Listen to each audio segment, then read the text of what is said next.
আসসালামু আলাইকুম। কেমন আছেন আপনারা সবাই? আশা করি ভালো আছেন। আল্লাহর রহমতে আমিও ভালো আছি। সকাল সকাল হচ্ছে এখন বিছানা গোছাবো। বিছানার অবস্থা দেখেন। বিছানা গোছাবো আর এদিক দিয়ে এই যে আমার আব্বাজান উঠে গিয়েছে, উঠে এখানে বসে আছে। মেয়ে বেঁচে যাবে তার জন্য গোছাচ্ছে। তো এখন বিছানাটা গুছিয়ে নিই।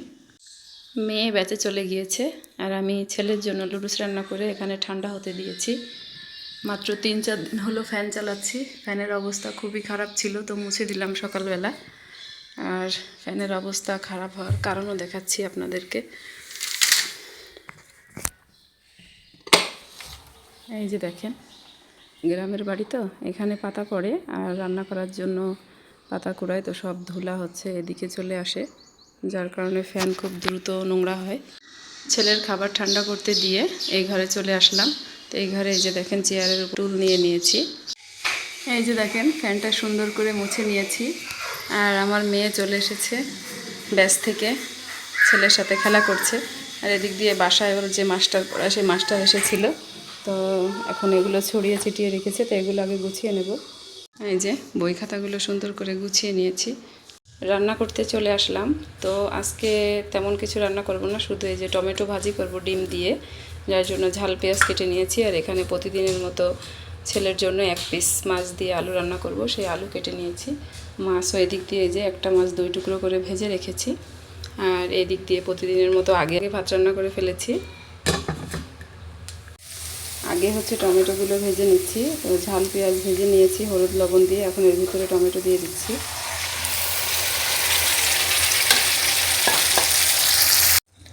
টমেটোগুলো একদম গলে গিয়েছে, এখন এর মধ্যে ডিম দিয়ে দিচ্ছি।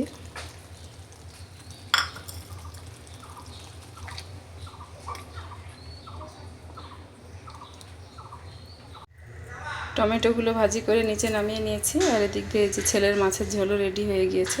তো এখন হচ্ছে থালাবাটি ধুয়ে পরিষ্কার করে নেব আর চুলাটা পরিষ্কার করে ফেলবো। বাটি ধুতে যেয়ে পানি দিয়ে প্রচুর পরিমাণ ময়লা আসছে, তো টাঙ্কি দেখতে আসলাম, দেখি কি অবস্থা, পরিষ্কার করতে হলে হয় কি না।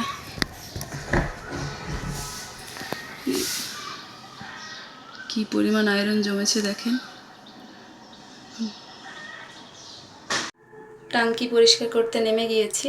এই যে দেখেন টাঙ্কির অবস্থা, এটা হচ্ছে 2000 লিটারের টাঙ্কি। আমি মহিলা মানুষ, তো খুব বেশি একটা নামা হয় না, তো আজকে বাধ্য হলাম নামতে। পানি দিয়ে অলরেডি ময়লা আসছে, দেখেন অবস্থা।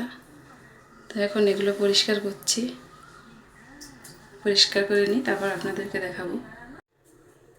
এই যে দেখেন 2 ঘন্টা ঘষা মাজা করার পর এই যে টাঙ্কিটা পুরো পরিষ্কার করে নিয়েছি। টাঙ্কি তো পরিষ্কার করেছি, পানি ছাড়া হয়ে গিয়েছে, ভিতরে এখন পানি উঠছে। আর এদিক দিয়ে আমাদের নিচে কাপড় ভিজানো ছিল, কথা ভুলে গিয়েছিলাম তখন। তো সেই কাপড়গুলো এখন ধুয়ে দিলাম। আজকে আর শুকাবে না, যেহেতু বেলা শেষ হয়ে গিয়েছে, কিছু করার নেই। ওই যে অলরেডি আসরের আজান দিচ্ছে। রোজা থেকে প্রচুর কষ্ট হয়ে গিয়েছে। আপনারা হয়তো বলবেন যে রোজা থেকে পরিষ্কার করার কি দরকার ছিল। তো আমার বিল্ডিংটা হচ্ছে 2টা ইউনিট, এক ইউনিটে আমি থাকি আর এক ইউনিটে আরেকটা আপু থাকে। তো ওই আপুটাই এসে বলছে যে আপু পানি দিয়ে ময়লা আসছে, দ্রুত টাঙ্কি পরিষ্কার করার ব্যবস্থা করেন। এখন এই অবস্থায় তো কেউ আসবে না, আমি বাধ্য টাঙ্কি পরিষ্কার করতে।